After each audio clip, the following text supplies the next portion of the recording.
درود بر سروران گرامی. در این ویدیو خواص برجسته آب کرفس که سرشار از ویتامین‌های C، B و املاح فراوان بررسی می‌کنیم. ویتامین‌های C، B باعث حفظ ایمنی بدن شده و بدن را تصفیه می‌کنند. فصل شما را از مبتلا شدن به سرماخوردگی حفظ می‌کند، به علاوه شما را از انواع بیماری‌های قلبی و عروقی هم در امان نگه می‌دارد. به همین خاطر بسیاری از پزشکان هنگام سرمای شدید هوا مصرف این سبزی را توصیه می‌کنند تا افراد به این وسیله خودشان را از گرفتاری آنفولانزا و سرماخوردگی نجات دهند. این سبزی خوش‌عطر به خاطر داشتن آنتی‌اکسیدانی بسیار قوی بدن شما را در برابر بیماری‌های وخیم حفظ می‌کند.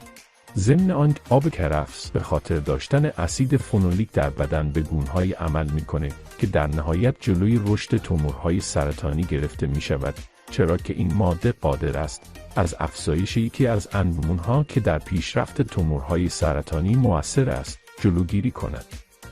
شاید بعضی افراد تصور می‌کنند هیچ یک از سبزیجات در دوران بارداری نمی‌توانند مضر باشند، در حالی که این تصور اشتباه است. آب کرفس در دوران حاملگی برای خانم‌ها ممنوع است، چرا که ممکن است خوردن آن باعث سقط جنین یا به وجود آمدن نقص عضو شود. این در حالی است که افراد مبتلا به بیماری سنگ کلیه نباید از خوردن آب کرفس غافل شوند، چون این گیاه سموم بدن را از بین میبرد. به علاوه برای کلیه‌های شما یک سنگشکن طبیعی به حساب میآید. با اینکه کرفس خوش‌عطر و بو پرخاصیت و خوشمزه است، اما همراه کردن سبزیجات دیگر با آن لطف دیگری دارد.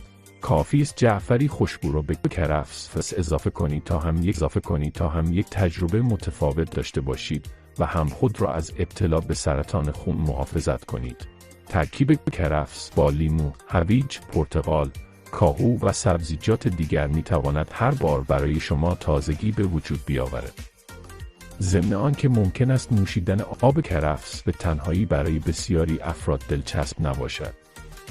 پزشکان تغذیه نوشیدن آب کرفس را به بیماران مبتلا به دیابت توصیه می‌کنند. همچنین ویتامین‌های موجود در کرفس پوست شما را شفاف و لکه‌های کدر سطح پوستتان را کمرنگ می‌کند. آب کرفس برای مبتلایان به فشار خون هم توصیه می‌شود. کافی است نوشیدن آب کرفس چند بار در هفته را از یاد نبرید. این سبزی شگفت‌انگیز با کاهش فشار خون شما آن را به حد متعادل می‌رساند و باعث افت فشار و ضعف نخواهد شد.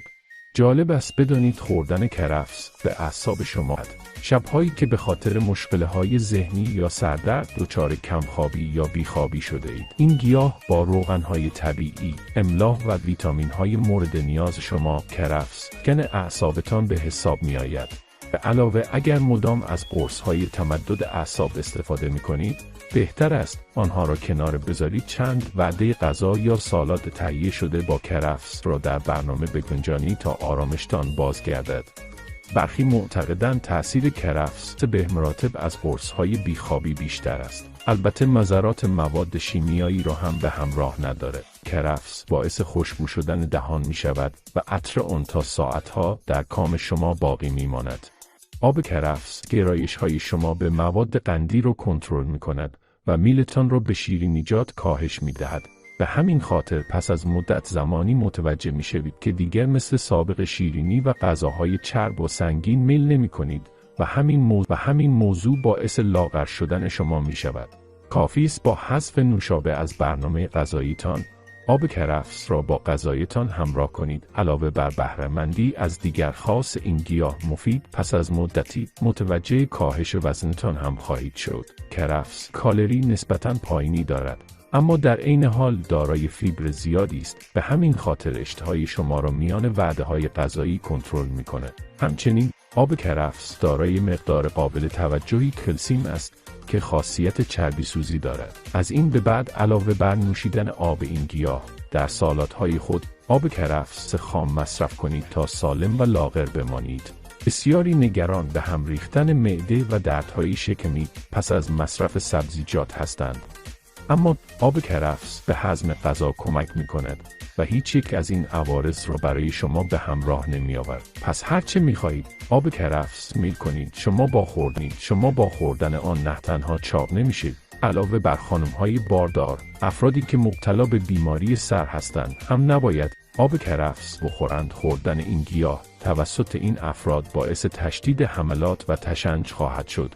همچنین کسانی که دچار تورم کلیه هستند هم از مصرف آب کرفس خودداری کنند. درباره مصرف آب کرفس توسط زنان شیرده نقل قول‌های متفاوتی شده است. بعضی معتقدند این گیاه باعث افزایش شیر مادر می‌شود، اما برخی دیگر بر این باورند که آب کرفس در دوران شیردهی ممنوع است. شاید بهتر باشد که جانب احتیاط را نگه دارید و از خوردن آب کرفس در دوران شیردهی پرهیز کنید. از یاد نبرید که با وجود خاص فوق‌العاده این گیاه، میل کردن روزانه آب کرفس هم توسط پزشکان توصیه نمی‌شود. به خصوص شد محدودیت یا ممنوعیت مصرف وجود دارد. بسیاری از افراد هنگام درست کردن خورش به کرفس برگ آن را دور می‌ریزند، در حالی که بسیاری از مواد مفید و ویتامین‌ها در برگ آن نهفته است. شما می توانید برگ آن را هم خرد کرده و در خورش بریزید تا ضمن ایجاد غلظت از مزایای آن نیز بهره مند شوید.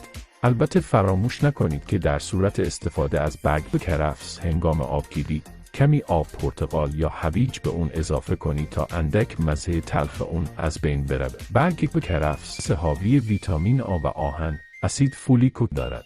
جوشانده برگ کرفس هم باعث باز شدن صدای گرفته می شود و برای درمان به کار می رود. ضمن آن که می توانید از برگ کرفس در انواع کوکو یا سالاد استفاده کنید.